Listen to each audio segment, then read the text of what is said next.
আসসালামু আলাইকুম এভরিওয়ান। আজকে আমি আপনাদেরকে দেখাবো কিভাবে খুব সহজে আপনারা মেসেঞ্জার অ্যাপসটি লক করে রাখতে পারবেন। অনেকেই চায় তাদের প্রাইভেসি চ্যাট সিকিউর রাখতে। আজকের ভিডিওটি তাদের জন্য। মাত্র কয়েকটি সেটিংস চেঞ্জ করলে আপনি মেসেঞ্জারকে লক করে রাখতে পারবেন।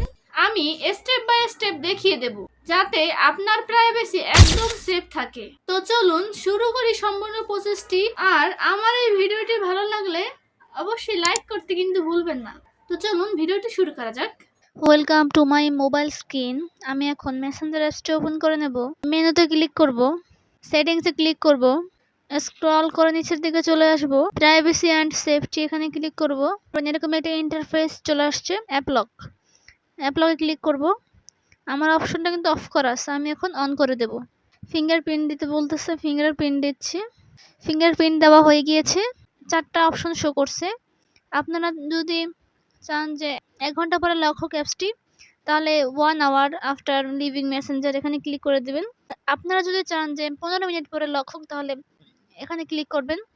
তারপর 1 মিনিট পরে যদি চান মেসেঞ্জারটি লক হোক, তাহলে এখানে ক্লিক করবেন। আর যদি চান যে আপনারা মেসেঞ্জার অ্যাপস থেকে বের হওয়ার পরপরই সাথে সাথে অ্যাপসটি লক হয়ে যাক, তাহলে আফটার আই লিভ মেসেঞ্জার এখানে ক্লিক করবেন। তো আমি সাজেস্ট করবো আফটার আই লিভ এখানে এটা সবসময় দিয়ে রাখবেন, তাহলে মেসেঞ্জারটি লক হয়ে যাবে সাথে সাথে।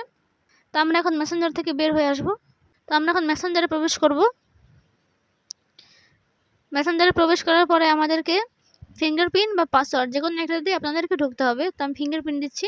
ফিঙ্গারপ্রিন্ট দেওয়ার পর দেখতে পাচ্ছেন মেসেঞ্জারে ঢুকে গিয়েছি আমি। এভাবে আপনারা অ্যাপসটি লক করতে পারবেন আপনাদের সিকিউরিটির জন্য। তো ভিউয়ার্স, এভাবে আপনারা মেসেঞ্জার অ্যাপ লক করে আপনার প্রাইভেট চ্যাট সিকিউর রাখতে পারবেন। আমার এই ভিডিও যদি আপনাদের কাছে ভালো লাগে তাহলে অবশ্যই একটি লাইক, কমেন্ট, শেয়ার এবং সাবস্ক্রাইব করতে ভুলবেন না।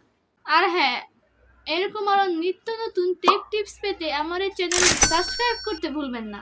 তো দেখা হচ্ছে পরবর্তী ভিডিওতে। তো সেই পর্যন্ত ভালো থাকবেন, সুস্থ থাকবেন। আল্লাহ হাফেজ।